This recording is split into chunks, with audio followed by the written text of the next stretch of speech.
सुप्रभात बच्चों, आज हम पढ़ेंगे हमारे स्पर्श भाग 2 का पद्य खंड का पाठ 1 कबीर की साखियाँ। तो सबसे पहले हम कबीरदास जी के बारे में जानेंगे। कबीरदास जी का जन्म 1398 में काशी में हुआ माना जाता है। उनके गुरु रामानंद के शिष्य कबीर ने 120 वर्ष की आयु पाई थी। मीन्स कबीरदास जी की आयु 120 वर्ष के करीब थी। जीवन के अंतिम कुछ वर्ष मगहर में बिताए और वहीं पर वो चीर निद्रा में लीन हो गए। कबीर का आविर्भाव ऐसे समय में हुआ था जब राजनीतिक, धार्मिक और सामाजिक क्रांतियाँ अपने चरम पर थी। मीन्स सभी लोग अपने को श्रेष्ठ साबित करने पर तुले हुए थे। कबीर क्रांतिदर्शी कवि थे। उनकी कविता में गहरी सामाजिक चेतना प्रकट होती है। उनकी कविता सच ही मर्म को छू लेती है। एक और धर्म के बाह्य आडंबरों पर उन्होंने गहरी और तीखी चोट की। मीन्स यदि कोई व्यक्ति कहता है कि हमारा धर्म श्रेष्ठ है, आप उसे अपनाएं, दूसरा धर्म अच्छा नहीं है, तो कबीरदास जी ने ऐसे बाह्य आडंबरों को, दिखावों को, धार्मिक सिर्फ दिखावे के पूजा पाठ करना, धार्मिक आयोजन करना, उन सब पर गहरी चोट लगाई थी। और वहीं अपनी कृतियों की या रचनाओं के द्वारा वहीं दूसरी ओर वो आत्मा और परमात्मा के मिलन में के भी उन्होंने भावपूर्ण गीत गाए हैं। कबीर शास्त्रीय गान की अपेक्षा अनुभव ज्ञान को अधिक महत्व देते थे। उनका मन सत्संग में ज़्यादा विश्वास था और वे मानते थे कि ईश्वर एक है, निर्विकार है। ईश्वर के अनेक रूप नहीं है, वो सिर्फ एक ही है। कबीर की भाषा पूर्वी जनपद की भाषा थी। उन्होंने जन चेतना और जन भावनाओं को अपने शब्द यानी शब्दों और साखियों के माध्यम से जन जन तक पहुँचाया। मीन्स जब उन्होंने जन चेतना और जन की यानी लोगों की भावनाओं को अपने शब्दों में बांधा, लिखा, रचनाओं में उसको साधा और सभी दूर तक पहुंचाया। अब पढ़ेंगे हम इनकी साखियाँ। तो देखिए, पहला है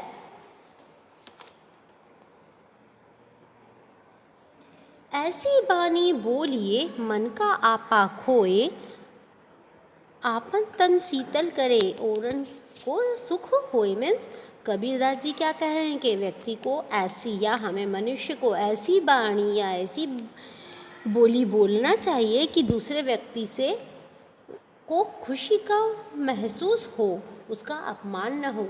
उनसे बात करते वक्त हमें आदर सूचक शब्दों का प्रयोग करना चाहिए जिससे वे अच्छा महसूस करते हैं और हमारे मन को भी अच्छा महसूस हो। किसी का दिल दुखाने वाली बात हमें नहीं करना चाहिए। सेकंड है कस्तूरी कुंडली बसे मृग ढूंढे बन माही, ऐसी घटी घटी राम है दुनिया देखत नाही। यानी कस्तूरी हिरण की नाभि में रहती है, वह जब पक जाती है तो उसकी खुशबू चारों ओर फैल जाती है। हिरण मीन्स नर हिरण की नाभि में रहती है और जब वो पकती है तो उसकी खुशबू चारों ओर फैल जाती है और वो उस सुगंध को महसूस करता है हिरण। और पूरे वन में यानी चारों ओर जहाँ भी वो रहता है, पूरे वन में चारों ओर उस चीज़ को ढूंढता है कि यह इतनी अच्छी खुशबू किस चीज़ की आ रही है, लेकिन वो अपने अंदर नहीं झांकता कि अरे ये खुशबू तो मुझसे ही आ रही है। उसी प्रकार मनुष्य मंदिर में, मस्जिद में, हर जगह ईश्वर को ढूंढता है, लेकिन वो अपने मन में बसे ईश्वर को देख नहीं पाता, जबकि ईश्वर तो हर कण कण में है। आप जहाँ देखें, किसी मनुष्य में, किसी प्राणी में, किसी जानवर में यदि आप देखेंगे तो उसमें भी आपको ईश्वर की छवि ही दिखाई देगी। जब मैं था तब हरि नहीं, अब हरि है मैं नाही, सब अंधियारा मिट गया जब दीपक देखियो माही। मीन्स जब मेरे अंदर मैं यानी अहंकार की भावना थी मेरे मन में, तब मैं ईश्वर को पहचान नहीं सका। अपने अहंकार में ही जी रहा था, झूठे मान में ही जी रहा था। लेकिन जब मेरे हृदय में अंधकार नहीं, अब मेरे हृदय में अंधकार नहीं है, तो इसमें मेरे हृदय में प्रभु का वास हो गया है। जब परमेश्वर नामक दीपक के मुझे दर्शन हुए तो मेरे अंदर का जो अज्ञान है, अंधकार है, जो अहंकार था, वो सब नष्ट हो गया है, मिट गया है। एक बार जो व्यक्ति ईश्वर की भक्ति में लीन हो जाता है तो उस व्यक्ति के अंदर अहंकार नहीं रहता, वो सभी प्राणियों को समान रूप से देखता है। जिस प्रकार दीपक के जलने से अंधकार मिट जाता है और चारों ओर प्रकाश फैल जाता है, ठीक उसी प्रकार भक्ति मार्ग पर चलने से मनुष्य के अंदर में के हृदय में व्याप्त अंधेरा भी मिट जाता है। सुखिया सब संसार है, खारे अरु सोवे, दुखिया दास कबीर है, जागे अरु रोए। मीन्स कबीरदास जी ने अपनी इस साखी के द्वारा समाज के ऊपर एक व्यंग कसा है और क्या कहा है कि व्यक्ति या संसार में जो व्यक्ति जी रहे हैं उन्हें किसी बात की चिंता नहीं है। वे सब लोग उस अपना नित्य कर्म करते हैं, उठते हैं, खाते हैं, पीते हैं और सो जाते हैं। फिर दूसरे दिन उनकी वही दिनचर्या रहती है, वो इसी बात में खुश है।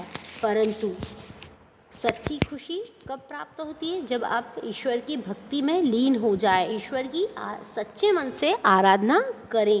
यदि लेकिन जबकि ये मार्ग जो ईश्वर की आराधना का मार्ग है कठिन बहुत है, सरल मार्ग नहीं है। ईश्वर की आराधना करना कठिन है, सरल नहीं है। इसलिए कबीरदास जी को इस मार्ग पर चलते हुए जागना भी पड़ता है और रोना भी पड़ता है। विरह भुमंग स्तन बसे, मंत्र न लागे कोई, राम वियोगी ना जिए, जीवे तो बुरा होई। मीन्स जिस प्रकार अपने प्रेमी से बिछड़ने पर व्यक्ति की पीड़ा या उसका जो दर्द है किसी मंत्र से या किसी दवा से ठीक नहीं होती। किसी व्यक्ति से हम यदि बिछड़ जाते हैं हमारे प्रियजनों से, तो उनका जो दर्द होता है बिछड़ने का, वो किसी भी दवाई से या किसी भी मंत्रोच्चारण से ठीक नहीं हो सकता। इसी प्रकार जो ईश्वर भक्ति में लीन रहते हैं वो यदि अपने प्रभु से बिछड़ जाता है तो उनके जीवन में कुछ भी शेष नहीं बचता, उनका दर्द कोई नहीं समझता। और यदि वे अपने ईश्वर से, अपने प्रभु से बिछड़कर जीवित भी रह जाते हैं तो वे व्यक्ति पागल हो जाते हैं, बावरे हो जाते हैं और सब जगह अपने ईश्वर को ही ढूंढते हैं, खोजते हैं। निंदक नेड़ा राखिए, आंगन कुटी बधाए, बिन साबन पानी बिना निर्मल करे सुभाए। मीन्स इस साखी के द्वारा कबीरदास जी क्या कह रहे हैं? तो जो कह रहे हैं कि जो व्यक्ति हमारी निंदा करते हैं, हमारी बुराई करते हैं, ऐसे व्यक्ति को हमें अपने से दूर नहीं भेजना चाहिए। यानी जो व्यक्ति हमारी कमी बताते हैं, हमारी कमजोरियों को हमारे सामने स्पष्ट करते हैं, ऐसे व्यक्ति को हमें दूर नहीं भेजना चाहिए, बल्कि ऐसे व्यक्ति को अपने पास रखना चाहिए। क्यों? क्योंकि ऐसे व्यक्ति हमारी कमजोरियों को, हमारी बुराइयों को बताकर हमें उन्हें दूर करने में हमारी मदद करते हैं। यदि हम किसी बुराई करने वाले व्यक्ति को, यदि निंदक व्यक्ति को हमारे पास रखते हैं तो क्या होगा? वो हमारी निंदा करेगा, बुराई करेगा। उस वक्त हमें थोड़ा बुरा तो लगेगा, लेकिन वो हमारी कमी बताता है और उस कमी को हम दूर करके एक अच्छा इंसान बन सकते हैं। और ऐसा व्यक्ति बिना किसी साबुन और पानी के, जिस प्रकार कपड़े गंदे होते हैं तो साबुन और पानी से हम उसको घिस कर उसके सारा मैल निकालते हैं, वैसे ही निंदक व्यक्ति भी हमारे पास रहता है तो हमारी कमियों को, बुराइयों को बताकर हमारे स्वभाव को बिना साबुन और पानी के ही वो निर्मल बना देता है। पोथी पढ़ जग मुआ, पंडित भयानक होए, एके अखिर पीव का पढ़े सुपंडित होए। मीन्स कबीरदास जी क्या कह रहे हैं कि मोटी मोटी बहुत सारी किताबें पढ़ लेने से आप कोई ज्ञानी व्यक्ति नहीं बन सकते। और जो आप चाहे कितना भी ज्ञान प्राप्त कर लो, कितनी भी पढ़ाई करो, कितनी भी हायर एजुकेशन ले लो, आप ज्ञानी व्यक्ति नहीं बन सकते। तब कब तक? जब तक कि आप ईश्वर की भक्ति में या अपने मन में किसी दूसरे व्यक्ति के प्रति प्रेम की भावना आपके मन में न हो, तब तक आप योग्य व्यक्ति मीन्स पंडित नहीं बन सकते। अर्थात व्यक्ति में किताबी ज्ञान के साथ साथ व्यावहारिक ज्ञान का होना भी ज़रूरी है। क्यों? क्योंकि जब हम पढ़ाई करते हैं, ज्ञान का अर्जन करते हैं, सृजन करते हैं, तो ज्ञान हमें घमंड नहीं सिखाता, अहंकार नहीं सिखाता, बल्कि दूसरों से प्रेम की भावना करना सिखाता। और यही प्रेम हमें एक सफल व्यक्ति बनाने में सहायक होता है। अब घर जालिया आपना लिया मुराड़ा हाथी, अब घर जालो तास का जे जले हमारे साथी। मीन्स अब इसके बाद कबीरदास जी क्या कह रहे हैं कि सच्चा ज्ञान प्राप्त करने के लिए हमें अपनी मोह माया का त्याग करना होगा। मीन्स हमें झूठे संसार में जो मोह माया की चीज़ें हैं कि ये मेरा है, वो तुम्हारा है, ये मेरे पास सब कुछ आ जाए, ऐसी भौतिक वस्तुओं का जो नश्वर है, ऐसी चीज़ों का हमें त्याग करना है, तभी हम सच्चे ज्ञान को प्राप्त कर सकेंगे। और कबीरदास जी क्या कहते हैं, उन्होंने खुद यानी कबीरदास जी ने खुद मोह माया रूपी घर को, उनका जो मोह माया रूपी आवरण है, घर है, ये मेरा है, मेरे पास इतनी दौलत है, संपत्ति है, जो भी है, उन सभी उनके प्रति जो मोह माया है, सुंदर सी ड्रेसेस हमारे पास रहती है, अच्छा मोबाइल रहता है ना, तो ये सब चीज़ें क्या है, मोह माया की चीज़ें हैं। तो इन सब भी रूपी कबीरदास जी क्या कह रहे हैं कि मैंने भी क्या किया है कि मेरे मोह माया रूपी घर को ज्ञान रूपी मशाल से जला दिया है। मेरे अंदर अब ज्ञान का प्रकाश हो गया है, मेरे घर के अंदर ज्ञान का प्रकाश फैल गया, क्योंकि मैंने ज्ञान की ज्योत जला ली है। अगर कोई व्यक्ति भक्ति के मार्ग पर चलता है ईश्वर की आराधना करने के लिए, तो वे अपने ज्ञान रूपी मशाल से उनके घर को भी रोशन कर देंगे। वे मीन्स कौन? कबीरदास जी। कबीरदास जी क्या कह रहे हैं कि यदि कोई व्यक्ति ईश्वर की आराधना करने के लिए भक्ति मार्ग पर चलना चाहता है, तो मैं अपने ज्ञान रूपी मशाल से उनका भी अंधकार दूर कर उनके घर में भी ज्ञान का प्रकाश फैला दूंगा।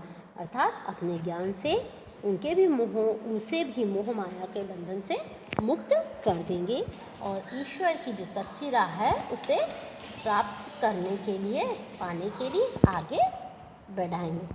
उम्मीद है बेटा आप सभी लोगों को ये अर्थ अच्छे से समझ में आ गए होंगे। Okay, thank you.